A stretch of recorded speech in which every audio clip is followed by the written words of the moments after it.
Some people ask me how I get started working on a portrait that I'm drawing. And so I thought I'd demonstrate that in a little video.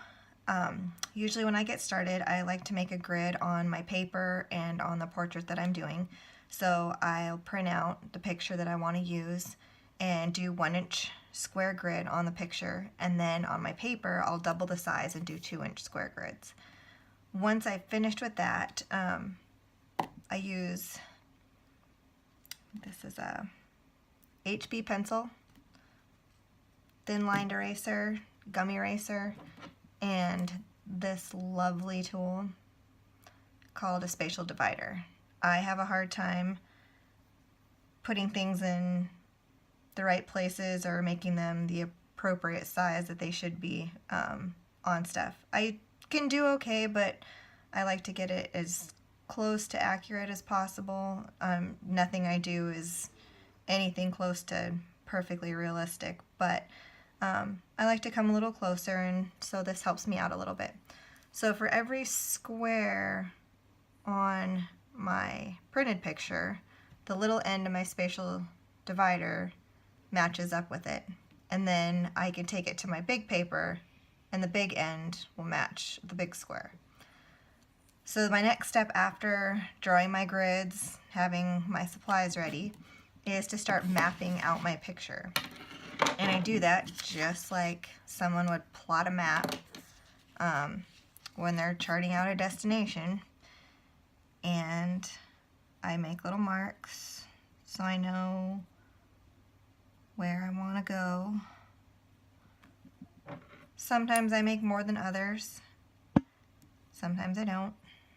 Just depends on how technical I want to get or how hard I feel like the picture is going to be for me. So I start mapping it out,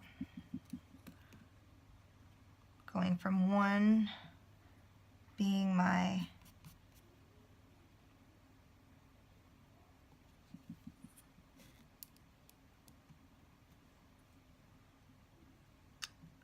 printed picture and the other being my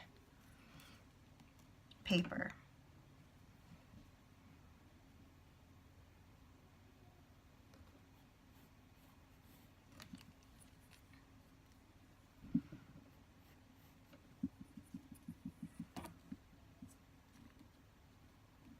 I know this process can seem pretty tedious, and I won't lie, it kind of is, sometimes more than others, just depending on how involved I want to be with it like this. Sometimes I do it a little bit more freehand, but when I really want to take my time with it, I'll sit here and map out as much of it as I can, just going back and forth between the two. So like right now I've got part of the side of her face. Obviously, if any of you watch Vikings, you know this is Lagertha. I've done a couple of drawings of her. Some turned out better than others, but that's kind of the way art is. Some days are good, some days are not. I just try to keep going with it, even if I do stuff I don't really care for. One, somebody might like it better than me, and if anything, I at least got the practice from doing it, and practice makes progress.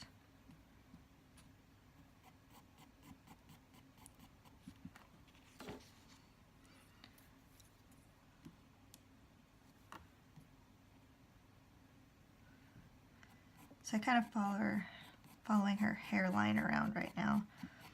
And the hairline, I mean, I'm not gonna make the hairs go perfect. Hairs go in all different directions, so that's just kind of the start of how her hair is gonna go for me, and I'll shape it more when I actually get into doing her hair. But I don't want a straight line across there because hair doesn't really do that. And it would look really funny and I'd have to erase it.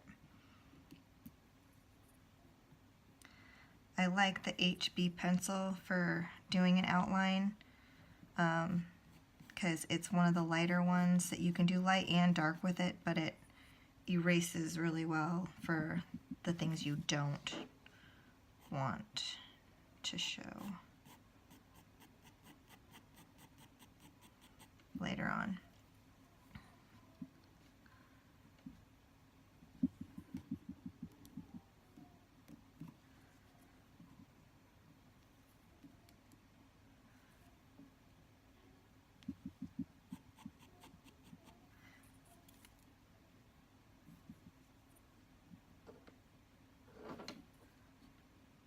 Generally, when I'm doing this, I try to stick with going from the left side and measuring over this way and the top and measuring down.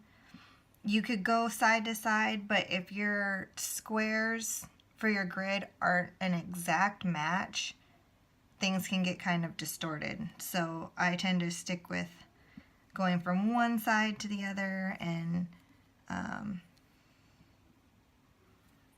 sticking with that same pattern throughout as I go, just for consistency's sake.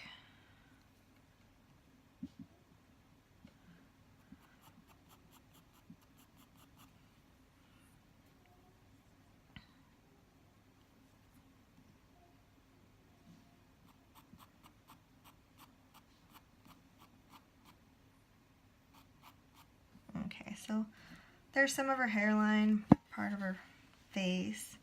I don't have a whole lot right now, but it's gonna go somewhere, I promise. I will, in a little bit, once I get a little bit more, so you can kind of see a little bit more what I'm doing, I'll speed this up to time-lapse so you don't have to go through the whole major process in slow motion here, because I like watching other artists on YouTube and seeing their process so that I can get ideas for my own, but trying to sit down and watch a 20 or 30 minute video on how to do something is a little much for me, so I tend to not want to make you do that either.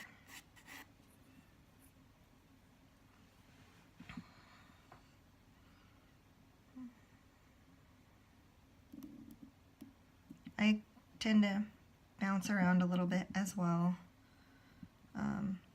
because sometimes different parts of the face will stick out to me, so I'll go back and forth between them, and sometimes I come back and I'm like, oh, I really didn't do that right. I need to go back. I need to fix it. And that's okay.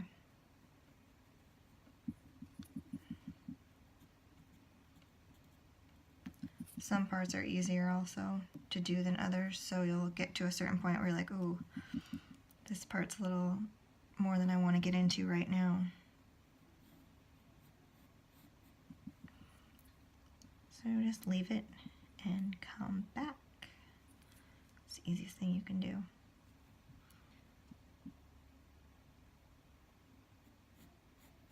As soon as I get this side of her face done, so you can see a little bit more of the facial structure, I'm going to time-lapse this up so you guys can see the rest of it a little quicker, because you'll kind of get the idea here. I'm just going all the way around her face, mapping out